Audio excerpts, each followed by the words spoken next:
Hello, welcome back in this banking fire. Hello, welcome back in this banking foundation batch. बहुत शानदार लगा मुझे कल के वीडियो के बाद आपका कमेंट आया कि सर जिस पैटर्न का क्वेश्चन आज आपने कराया है एक क्वेश्चन और करा दो। तो आज आपको दिख रहा होगा मैंने सेम क्वेश्चंस डिफरेंट वेज में पुट किया है और दोबारा आपके लिए सॉल्व करने वाला हूँ। अच्छा, पता ये जब आता है किसी बच्चे की तरफ से कि सर ये वाला क्वेश्चंस थोड़ा समझ नहीं आया या आप एक्सप्लेन नहीं कर पाए उस तरीके से जैसा आप करते हो, मुझे वो समझना है दोबारा, एक बड़ा ही सुकून मिलता है कि कहीं किसी कोने में कोई बच्चा ऐसा है जो इस उम्मीद में बैठा है कि ये आदमी अगर मैं बोलूँगा तो मुझे प्रॉपर डाउट सॉल्व करके दे देगा। I love that person, I love that attitude, I love the way you treated. So बहुत बहुत थैंक यू। चलिए बिना टाइम ख़राब किए हुए शुरू करते हैं आज का। बहुत शानदार सा क्वेश्चन है, सेम पैटर्न पे जैसा कल था, बट आपकी जिम्मेदारी है शेयर और सब्सक्रिप्शन, और मैं उम्मीद करता हूँ कि आप करोगे और कराओगे ज़रूर। लेट्स सी क्या करते हो, कितना करते हो। नेक्स्ट क्या लिखा है, there are 6 employees of company and working. ये डेजिग्नेशंस है जैसा कल था और डेजिग्नेशन सेम वे में है, तो अपन पहले पुट कर देते हैं। कौन कौन सा मैं पुट करूँगा, कौन सा CMD, फिर कौन सा MD, फिर कौन सा CEO, then CEO, COO, then SE, then JE, जैसा कल के क्वेश्चन में हमने किया था सेम। देन आगे क्या लिखा है उनमें से सबको अलग अलग टाइप का म्यूजिक पसंद है, क्लासिकल, फोक, जैज, ब्लूज, रॉक और EDM। याद है कल क्या था, कल था बाइक अलग अलग कंपनीज़ का, हिमालयन, R15। मेरी वाली बाइक बस शामिल नहीं की गई थी, दैट इज़ बुलेट। बहुत ज़्यादा ज़रूरी है, सबसे अच्छी बाइक है। आपका फेवरेट डिफरेंट हो सकता है, मेरे लिए सबसे अच्छी बाइक है वो, राइट। क्या लिखा है, only 4 persons are senior than B से सीनियर केवल 4 पर्सन हैं, तो बी की पोजीशन यही तो लेनी पड़ेगी। कल जो मैंने मिस्टेक किया था वो आज नहीं करूँगा। 1 2 3 4, 1 2 3 4। क्या मिस्टेक किया था कि मैंने अजम्पशन फ्रेमिंग नहीं की थी। क्या ये गलत था? सरासर गलत था। मुझे करना चाहिए था अजम्पशन फ्रेमिंग, क्योंकि उससे समझने में भी, समझाने में भी, सॉल्यूशन करने में भी आसानी होती है, right. Next, the one who likes folk is junior than the only 2 person. जिसको फोक पसंद है वो सिर्फ 2 लोगों से जूनियर है, तो क्या मैं फोक को यहाँ पर पुट कर सकता हूँ? तो आपका आंसर आएगा यस सर, 100% फोक को यहाँ पर पुट कर सकते हैं, कोई इशू नहीं है। Next, F does not hold the lowermost post but junior to the one who likes EDM। देखो एक बात कही कि देखो F इस पर तो नहीं है, लेकिन सिंपल सी बात समझो, एक म्यूजिक है जिसका नाम है EDM, F उससे तो जूनियर है। ये अरेंजमेंट है, कहाँ आएगा, will check it out. Done, okay. क्या लिखा है, CMD does not like EDM। यहाँ पर एक CMD, इसके बारे में बोला गया कि देखो भाई इस पर आप EDM पुट नहीं कर सकते, तो EDM कहीं नीचे पुट करेंगे। कहाँ, यहाँ पॉसिबल है, यहाँ पॉसिबल है, यहाँ पॉसिबल है, यहाँ कई सारे एजम्पशंस हैं। आगे, D is not junior to the one who likes rock. इसका मतलब D सीनियर है किससे, D हमारा ऊपर बैठेगा किससे, जिसके पास रॉक बाइक है। कहाँ, नहीं पता, let's see. Okay, E does not like classical. अब इसमें पर्सन्स का नेम दिया गया, नहीं पता। एक सिंपल सी बात कह दी, देख भाई E जो है उसको क्लासिकल म्यूजिक नहीं पसंद है। अब ये कौन पर्सन है भाई जिसको क्लासिकल पसंद नहीं है? आज के टाइम में सूदिंग म्यूजिक के लिए क्लासिकल से बेहतर ऑप्शन नहीं, but it's okay, everybody has their own opinion and taste. C has lower post than CEO। C के पास CEO से लोअर है, तो C के पास 2 ऑप्शन है, C चाहे तो यहाँ आ जाए, C चाहे तो यहाँ आ जाए। अब आपको समझ में आएगा कि मैंने किस क्लैरिटी को मेंटेन करने के लिए अजम्पशन बनाया। CEO से नीचे कितने डेजिग्नेशन खाली, ओनली 2। वैसे है 3 बट 2 क्यों, क्योंकि एक को तो B को दे दिया हमने, तो 2 बच रहा है, 2 में से कोई एक पुट कर देंगे, right. Okay, neither F nor A likes blues. देखो एक बात कही कि F और A को ब्लूज लाइक पसंद नहीं है। F और ए किस डिजिग्नेशन पे है ये तो नहीं पता, लेकिन म्यूजिक में ब्लूज़ म्यूजिक है, पहली बार ही सुन रहा हूँ, मैंने तो सुना भी नहीं है, ब्लूज़ म्यूजिक है, ये पसंद नहीं है। राइट, आगे more than 2 persons are junior to the one who likes blues. कह रहा देख भाई, ब्लू से जूनियर 2 से ज़्यादा लोग हैं, 2 से ज़्यादा, मोर देन 2 का मतलब कम से कम कितने रखने पड़ेंगे, 3। इसका मतलब ये 1 2 3, इस पे तो ब्लूज़ आ ही नहीं सकता। तो ब्लूज़ के लिए ईदर ऑप्शंस यहाँ पर है या ब्लूज़ के लिए ऑप्शन यहाँ पर है, तो मैं ये ब्लूज़ या ब्लूज़, ये मैंने क्यों किया, क्योंकि क्लियर, एक दोबारा रिपीट कर देता हूँ, कंफ्यूज मत होना। क्लियर मेंशन लिखा है more than 2 persons are junior, 2 से ज़्यादा लोग, तो कम से कम कितने होने चाहिए, 3, 4 हो सकते हैं क्या, यस, क्योंकि 2 से ज़्यादा में वो भी आता है, बट 2 या 2 से कम नहीं हो सकता क्योंकि मोर देन 2 है। ऑलराइट, आई थिंक क्लियर हो गया होगा। लेकिन मैं यहाँ पे रखूँ तो भी 4, यहाँ रखूँ तो 5, क्योंकि फॉक ऑलरेडी हमने किसी को दे दिया है, तो 2 ऑप्शन एजम्पशन फ्रेम नहीं कर रहा हूँ क्योंकि ऑलरेडी एजम्पशन हमने क्रिएट कर रखा है। राइट, नेक्स्ट क्या लिखा है, the one who likes rock is not SE। ये जो SE है ना, इसको रॉक बेटा पसंद नहीं है, SE, but senior to the one who likes jazz.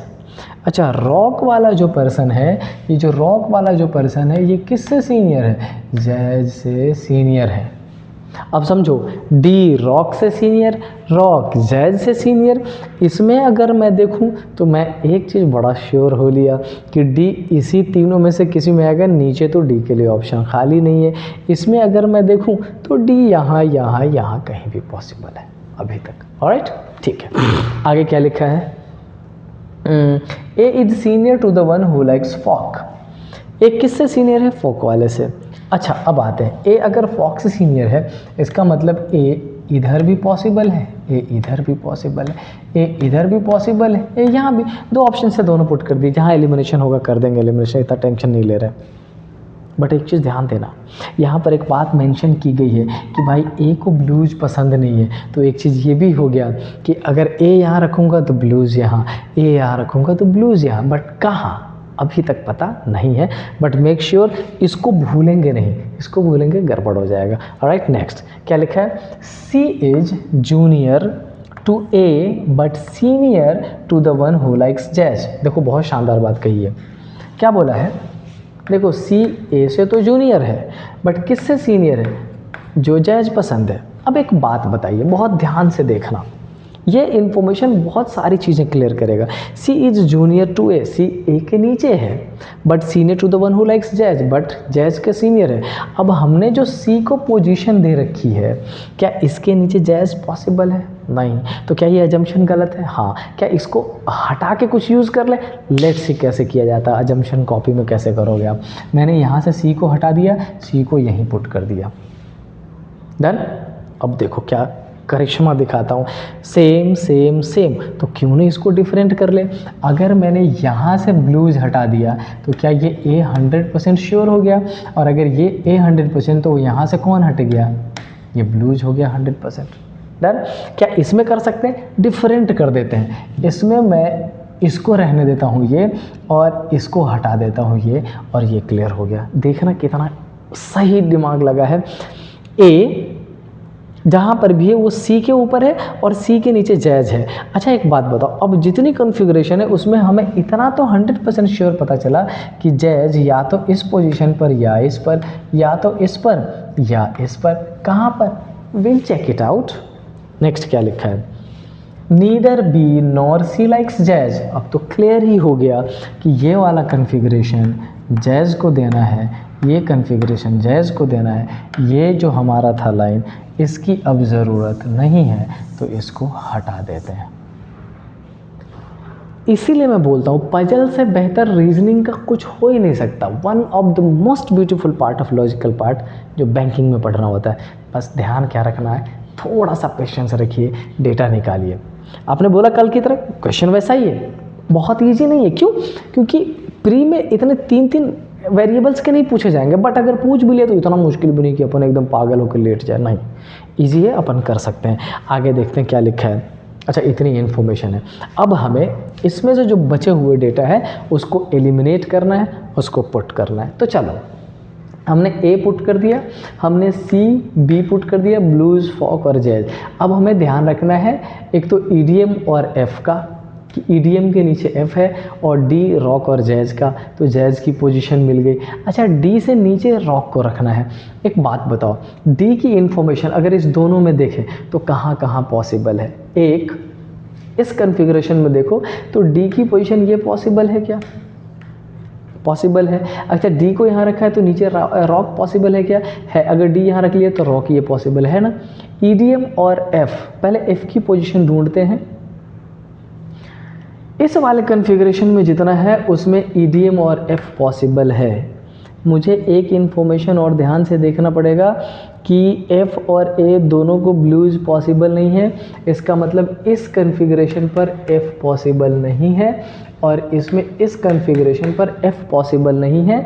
तो एफ का अजम्पशन अगर मैं चेक करूं तो हमें नीचे ही कहीं लेना पड़ेगा, लेकिन ऐसी जगह लेना पड़ेगा जहां पे ईडीएम के रिस्पेक्ट में हो, डी, जैज और रॉक के कंडीशन में सेटल डाउन हो जाए। Let me check once. क्या कोई डेटा मिस कर लिया हमने? Only 4% are senior than B, B से सीनियर सिर्फ 4% है। The one who likes folk is junior to the only 2%, folk वाला सिर्फ 2 लोगों से जूनियर है। F does not hold lowermost position. अच्छा, एफ लोअर मोस्ट पोजिशन पे नहीं है, तो इस वाले कन्फिग्रेशन में अगर देखो तो हमारे पास एफ के लिए 100% श्योर है, क्योंकि इस पे एफ आ नहीं सकता, तो एफ के लिए यही बच रहा है। और अगर एफ के लिए ये बच रहा है तो ये कन्फिग्रेशन किसके लिए बच गया है? ईडीएम के लिए। अगर ये ईडीएम के लिए बच गया तो हमारे पास एकमात्र ऑप्शन ये डी के लिए बच गया, और डी के लिए अगर बच गया तो ये जैज है हमारे पास। रॉक ये नहीं आ सकता, तो ये पोजीशन किसकी है? रॉक की। और एक कन्फिग्रेशन कोई बच गया, कौन सा है? क्लासिक। हमारे पास ये जो कन्फिग्रेशन है किसका आ गया? क्लासिक का, और ये हो गया 100% करेक्ट। अब इसमें मैं कौन सा डेटा छोड़ रहा था? एक इन्फॉर्मेशन जो मैंने अंडरलाइन तो किया था बट मैंने कहीं लिखा नहीं था।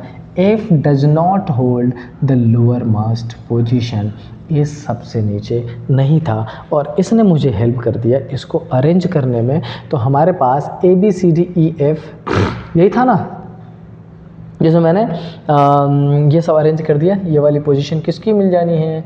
ए हमने दे दिया, ए है, बी है, सी है, डी है, ई की बात। Done? Yes, finalize. Very good. अब समझो इस पजल से क्या सीख लेना है, या कल जो हमने सॉल्व किया उससे क्या सीख लेना है। पहले तो अजम्पशन क्रिएट करना बहुत ज़रूरी है, अजम्पशन आपको हेल्प करेगा सॉल्यूशन करने में। दूसरी बात, ज़्यादा बर्डन नहीं रहता है, दिमाग पे प्रेशर नहीं रहता है कि दिमाग में हौच पौच कचर पिचर करते रहो। नो, लिख लो, अजम्पशन अपने आप ही करेक्ट आपका सॉल्यूशन हो जाएगा। समझ आ रहा है? तो आई होप कल के जो क्वेश्चन थे थोड़ा सा टिपिकल था, उस रिस्पेक्ट में ये क्वेश्चन थोड़ा ईजी है, आपको समझने में आसानी हुई होगी और आपको ये डेटा क्लियर हो गया होगा। Is it clear? Is it so? If yes, then मैं आगे बढ़ूंगा, बट लेट मी चेक कितना टाइम हुआ है।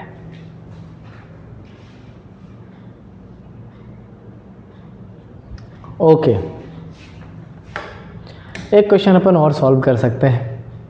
कौन सा क्वेश्चन है? सिलॉग्स क्रैक कर देते हैं, आपको भी मज़ा आ जाएगा। थोड़ा सा पजल थोड़ा बर्डन वाला रहता है, टेंशन होती है। ऑल वाटर आर रेन, सारा ही वाटर क्या है भाई? रेन है। No rain is pure, no rain is pure, all right. All pure are sun, all pure are sun. I think आपका भी इतना ही बना होगा डायग्राम। फटाफट सॉल्यूशन करिए तो कंक्लूजन का। तो मैं पानी पी लेता हूँ।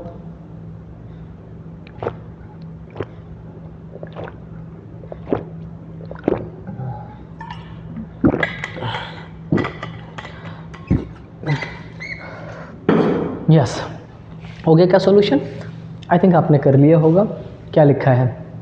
नो वाटर आर प्योर, कह रहा है कि कोई भी वाटर प्योर नहीं। अब समझो, अगर इस पूरे ही आर का नेगेटिव रिलेशन है प्योर से, तो इसके अंदर जितनी चीज़ें हैं तो फर्स्ट तो 100% correct. Some rain are water, कुछ रेन वाटर है, 100% करेक्ट है यार, बहुत सिंपल था, दोनों ही करेक्ट है। क्या और क्वेश्चन है? अगर हो तो एक और सॉल्व कर लेंगे। यस, क्या लिखा है देखिए। Only a few colours are smooth, only a few colors are smooth। दूसरा, all pastel is smooth, सारा ही पेस्टल स्मूथ है।